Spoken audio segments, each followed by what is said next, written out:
우리나라 속담에 호랑이한테 물려가도 정신만 차리면 산대요.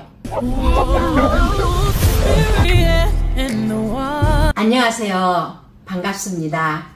제가 앞전에 기도가 필요하신 분들 연락주세요 하면서 이렇게 제 핸드폰 넘버를 기입을 했는데, 솔직히 말해 저는 과연 기도 요청이 올까 이리 생각을 했었는데, 너무나 많은 사람들이 갈급해 있고 힘들어 있고 많이 아프구나, 이 마음만 아픈 게 아니라 육신 것도 많이 아프구나, 이거를 느꼈어요. 그래서 오늘은 여러 가지 주제가 많이 있지만은 치유, 성경에 보면은 마가복음 16장 16절에서 18절까지 나온 말씀인데, 믿고 세례를 받는 사람은 구원을 얻을 것이요 믿지 않는 사람은 정죄함을 받으리라. 믿는 자들에게는 이런 표적이 따르리니 그들이 내 이름으로 귀신을 쫓아내며 새 방언을 말하며 병든 사람에게 손을 얹은즉 나으리라 하시더라 그랬거든요. 제가 지금 말하고자 하는 거는 예수님이 우리에게 주신 무기,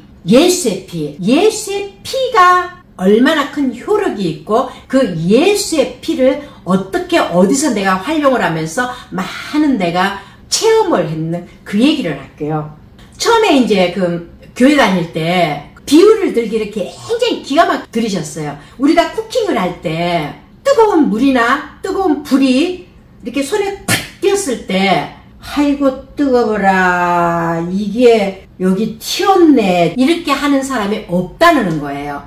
그러면 어떻게 하냐면 이렇게 탁 튀면 아 뜨거라 이런다는 거예요. 그러면서 아 뜨거라 이렇게 나온다는 거예요. 그게 우리의 본능이 되는 거예요. 그렇기 때문에 무슨 급한 일을 확 당했을 때는 그냥 다른 기도가 필요 없다. 그때는 무조건 하고 예수피 이거를 막 해야만이 된다. 이거를 우리가 가르침을 받았어요.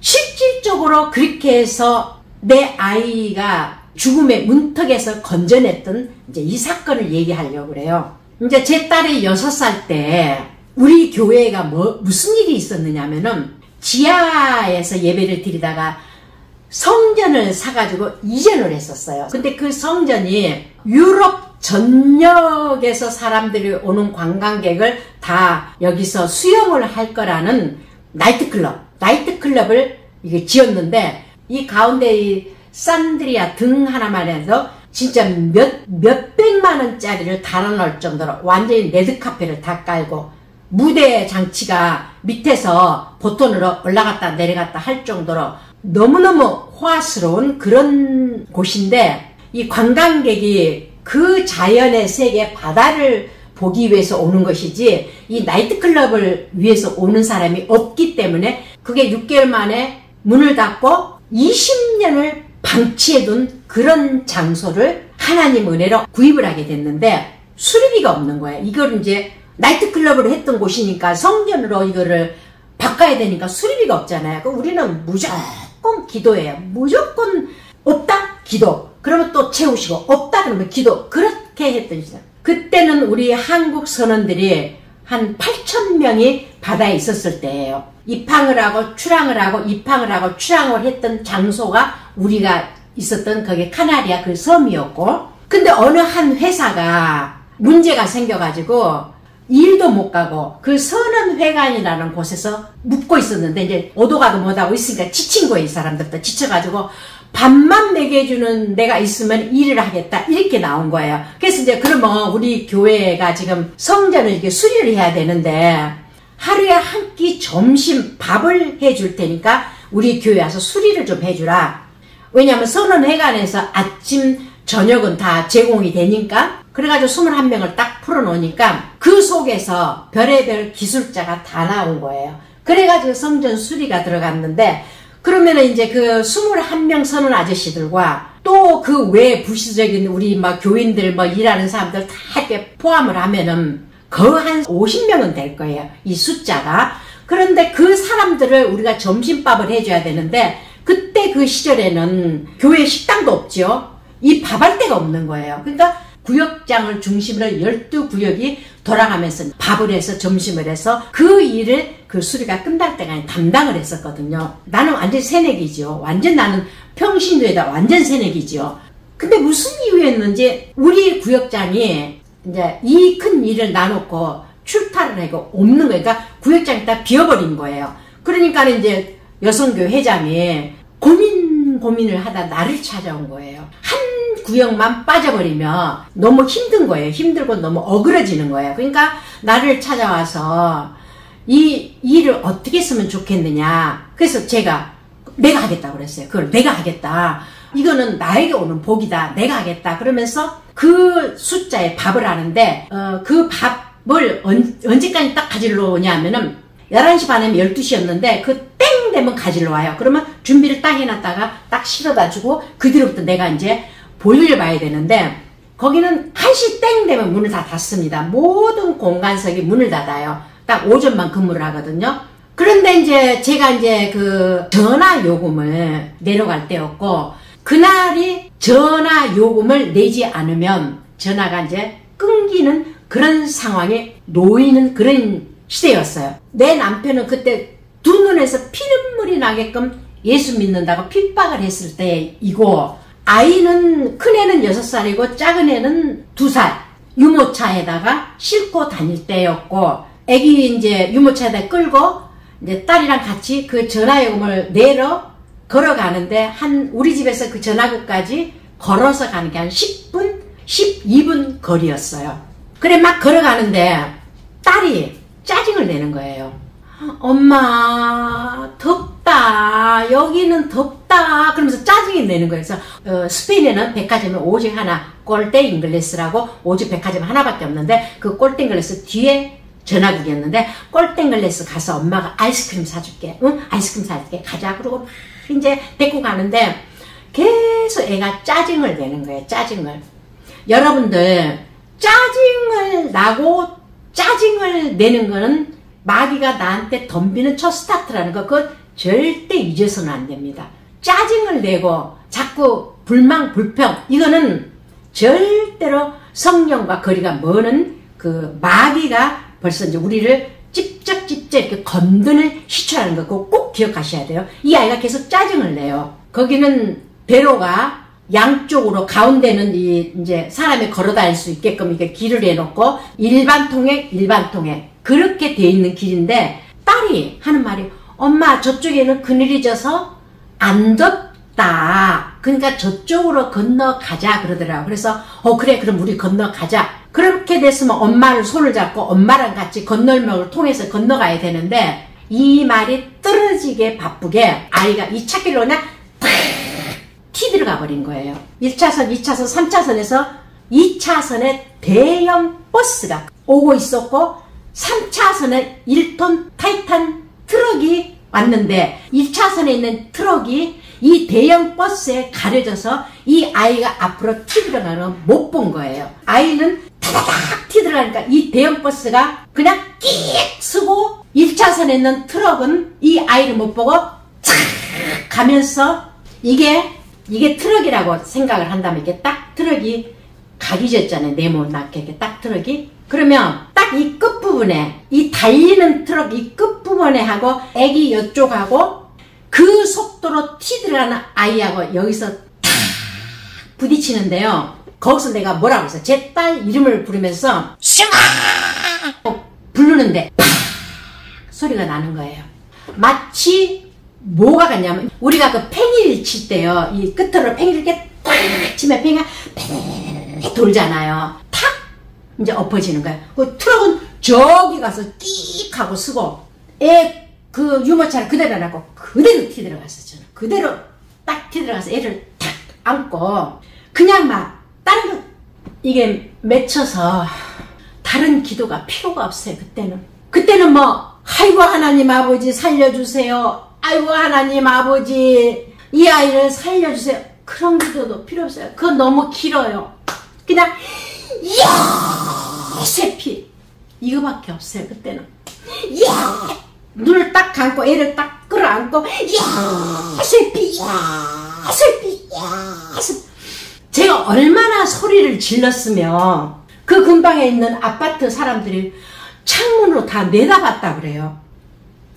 그렇게 예수 피만 애치고 있는데 조금 있으니까 누가 와갖고 내 등을 토닥토닥 하면서 스페인 말로 트랑킬로, 진정해라, 진정해라 그 말이거든요. 트랑킬로, 트랑킬로 이러고 있는 거예요. 그러더만은 조금 있으니까는 이 외국에는요, 이 교통 있는 그것들이 이 사람들 매너가 너무 잘 돼 있거든요. 어느 택시가 이제 바로 따라온 택시가 손님이 탔는데도 손님한테 양해를 구하고 좀 내려달라 하고 이 택시를 우리를 태우는 거예요. 그리고 전문적인 교통사고만 나면 전문적으로 가는 병원이 있는데 거기를 가기 위해서 타는데 나를 등을 쓰다듬은 사람은 누구였느냐 하면은 그 트럭 운전사가 아들이고 아버지가 옆에 탔던 거예요. 나이 드신 아버지가. 그러니까 아들이 운전하다가 그 아들은 잘못이 하나도 없는 사람이거든요. 이 아이가 100% 잘못한 거죠. 그 아들은 얼어갖고 그 차에 있고 아버지가 내려와서 나를 쓰다듬으면서 진정해라, 진정해라.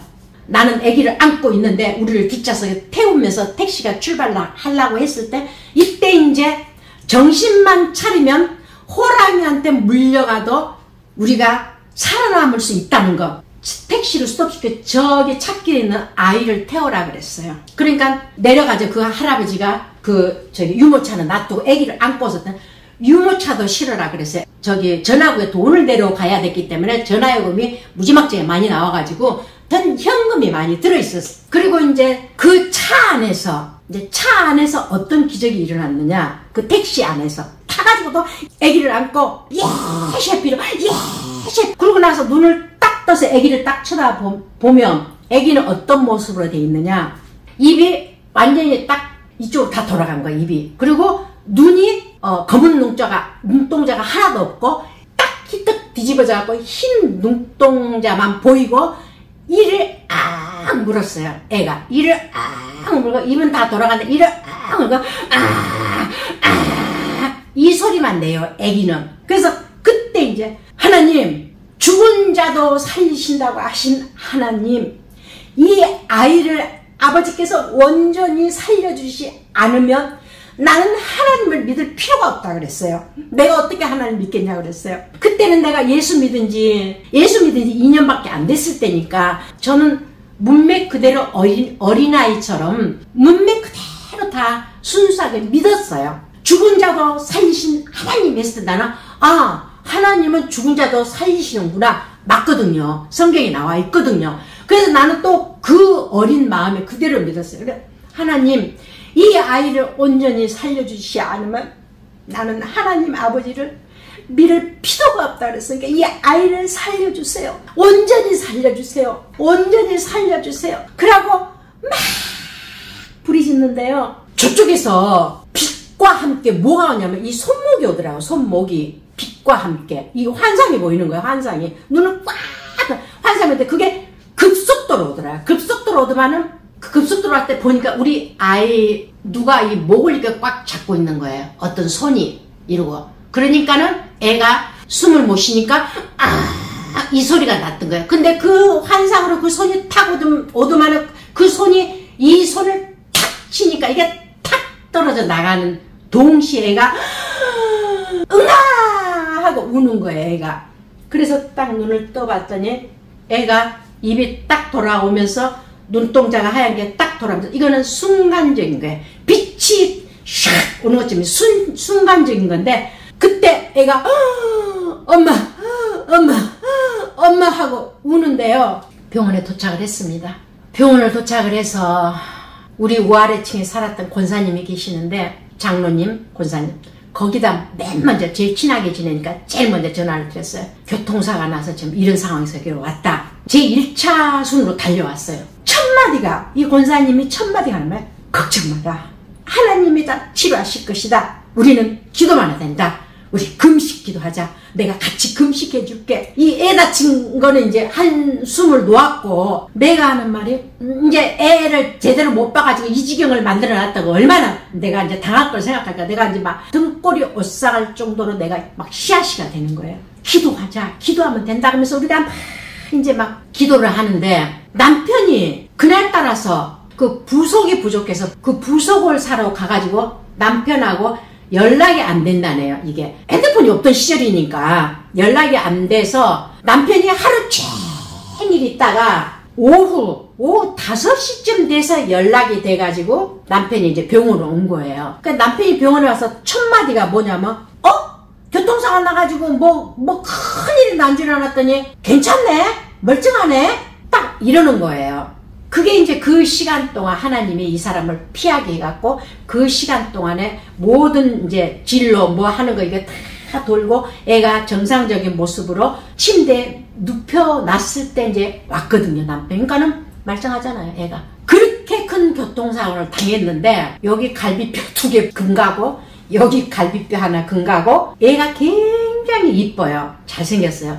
이 수술 하나를 안 단 얼굴이 진짜 잘생겼거든요. 언제 기회가 되면 또 볼 수도 있는 문제인데 진짜 얘가 이뻐요. 근데 그 얼굴을 안 다치고 다리 지금도 그 흉터가 있습니다. 뼈는 다 붙어가지고 흔적이 없는데 다리는 딱 여기 허벅지 여기가 사시미 포 떠는 것처럼 이게 떠진 거예요. 그게 지금도 흉터가 남아있어요. 이게 그렇게 큰 교통사고를 당했는데 뭐 그게 없는 거예요. 지금까지 너무너무 감사하고 너무너무 감사하고 성경에 보면은 예수님의 치유 사역 목적 중에는 병 고침을 통해서 백성들의 예수님의 약속된 메시아로 보고 깨닫게 하기 위함이랍니다. 우리가 예수의 피, 예수의 이름으로 고침을 받을 때는 그 사람의 고침을 해주는 게 목적이 아니고